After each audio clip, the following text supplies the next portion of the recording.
What is up, my dogs? Lawson here. A beautiful, beautiful morning. Hopefully you guys are all staying healthy and safe during this time of quarantine and uncertainty. Take some time, enjoy what you can, get the best out of it, spend time with your loved ones you're stuck with, or get outdoors and do something away from everybody else. All right, enough of that. Here's what we're doing. Redfish, tarpon, black drum, snook, trout, flounder, whatever.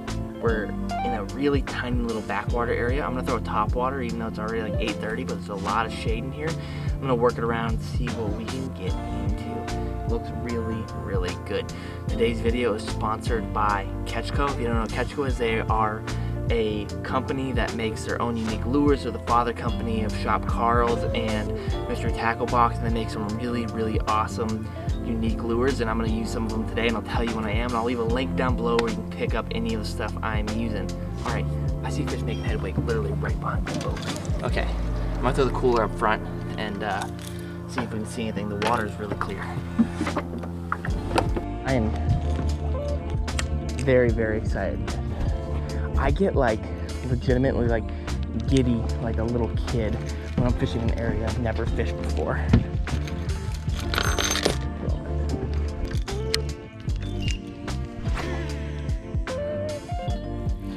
Alright, here is the move. Little Biospawn Exo Swim. This is a Catchco bait, one of my favorite paddle tails, and we're putting on a small, I think this is a 2-aught weighted swim bait hook. We're just gonna skin hook that in there so we can fish this weedless, and we're gonna skip the sucker burn the mangroves. Like, watch this. Oh yeah, that's the good stuff.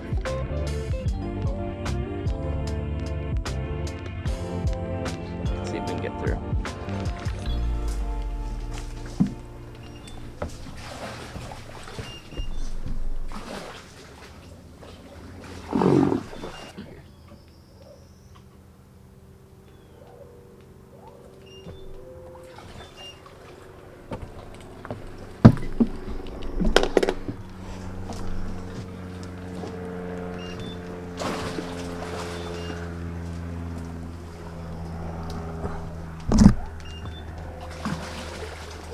I might end up getting my boat stuck in here, that is for sure.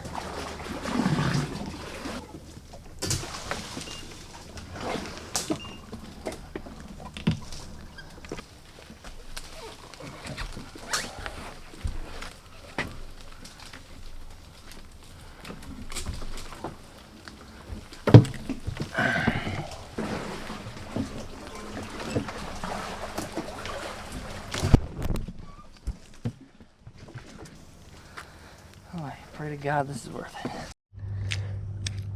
Okay, here's my current thought. There is a distinct possibility that I get stuck in here because I was able to clear through that whole place because the water's low right now and the tide's coming in, and so it is possible that once the tide is up a little bit, I might be stuck in here. So we might have to try to fish this really, really fast, unless it just seems so good that we can sit in here and wait a whole tide cycle, but that's a lot of time.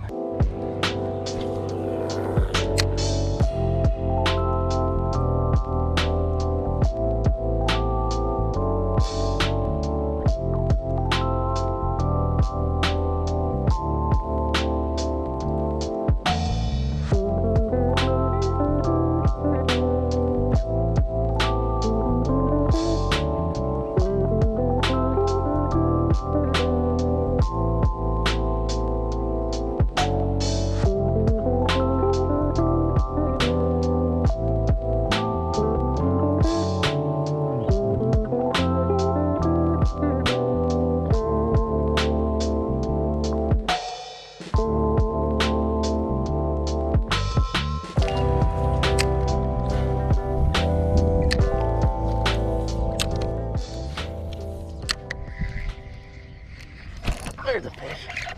Nice. What is it? Snooky? Yeah, just a little snook. Alright. Breath of relief though. We got a fish. Kind of hoping for a red or a tarpon, but a good old friend always pulls through, doesn't he? Little snook. We've at least caught a fish back in here, so it's not like a total bust, but definitely not the size of the fish that I think will make the send worth it if we end up getting stuck in here. I do believe there's some raccoons fighting.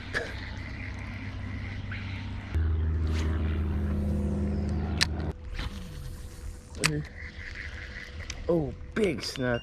Freaking A. He saw me. I've been compromised, and there he goes again. He's like, oh, no, this, yeah, no, okay. Let's bring it back around town. We got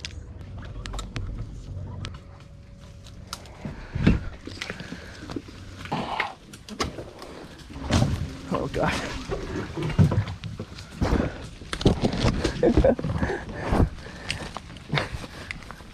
I gotta need a crab. I actually think we might make it. That was definitely the toughest spot. That segment right there. Oh my gosh, my freaking light keeps getting caught on things. I don't know how I'm broken this light off. Alright, well that was like the most useless send of all time. I don't think the 18-inch snook was worth it, but man, that was honestly really, really fun.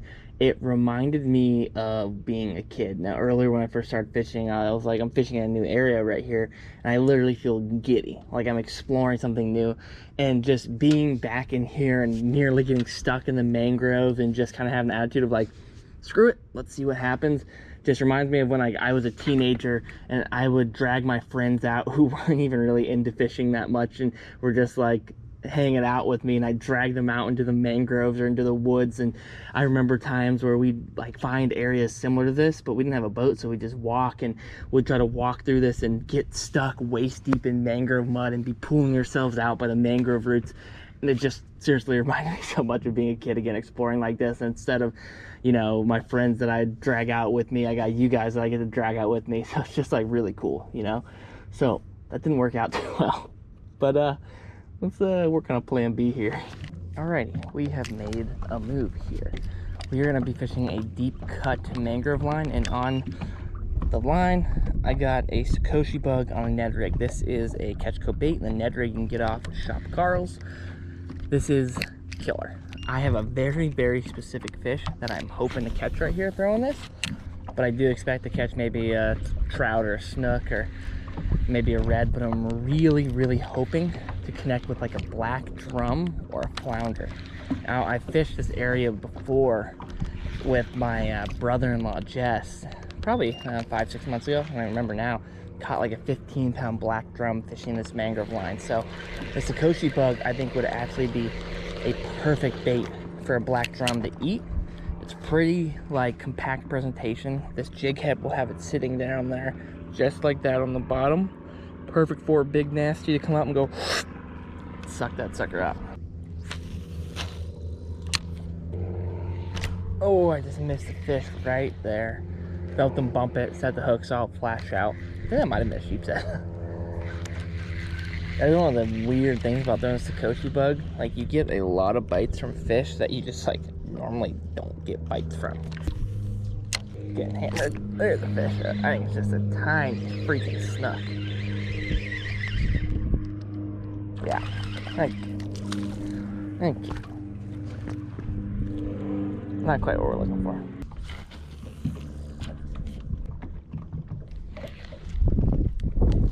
Oh!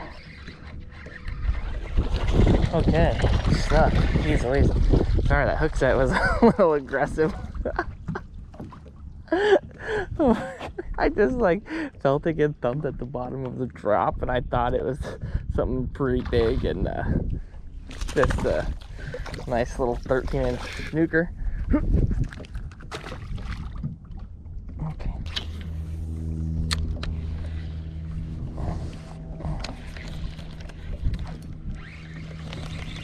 What the hell's happening here now? What am I hooked into? What the frick? The old hardhead, huh?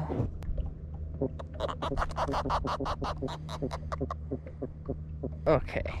That is a little hardhead catfish. A little lesson for you if you're new to fishing. These things have 3 spines on them, dorsal and 2 pectorals. They are barbed going backwards, so when they go into your hand, they have to be physically ripped out. And their skin is covered in a mucus that basically poisons your hand. It's not fatal or anything, but it is the most painful thing ever. I have been stuck probably by, 12 or so of them. If you see why, because I just grab them with my hands and unhook them. But watch out for those things.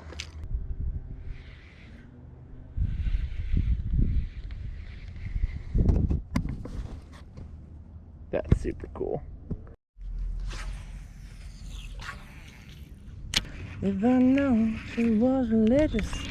I see a really big snook right here. I think he just saw me first, though, unfortunately. Damn it, damn it, damn it. Sitting there singing. And the snook just peeking out of this mangrove head right here. So I'm pretty sure he saw me.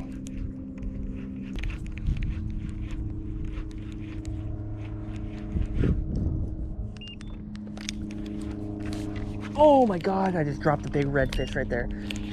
Yeah.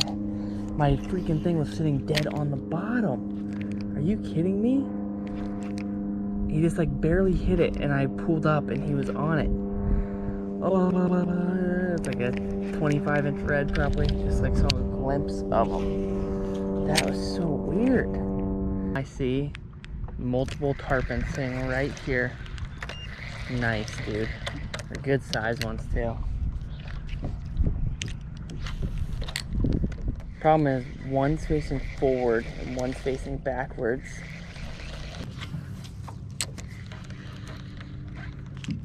One's on it, one's on it.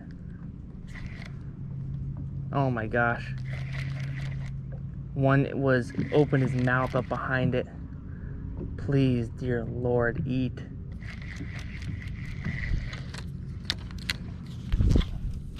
They were like 25, 30-pound tarpon as well. Like shockingly big. I can't believe it, man. He like literally, one of them kind of spooked and then the other one came up like open mouth behind the shrimp, but never actually like closed the deal on it.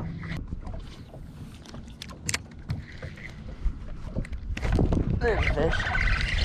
Ooh, a little snook on the fluke. Not quite the tarpon I'm looking for. I tied on a white fluke because I saw some nice sized tarpon, and that is like my go-to tarpon bait. But a consolation snook isn't the worst thing in the world when it's been a hot moment since I've even caught a fish.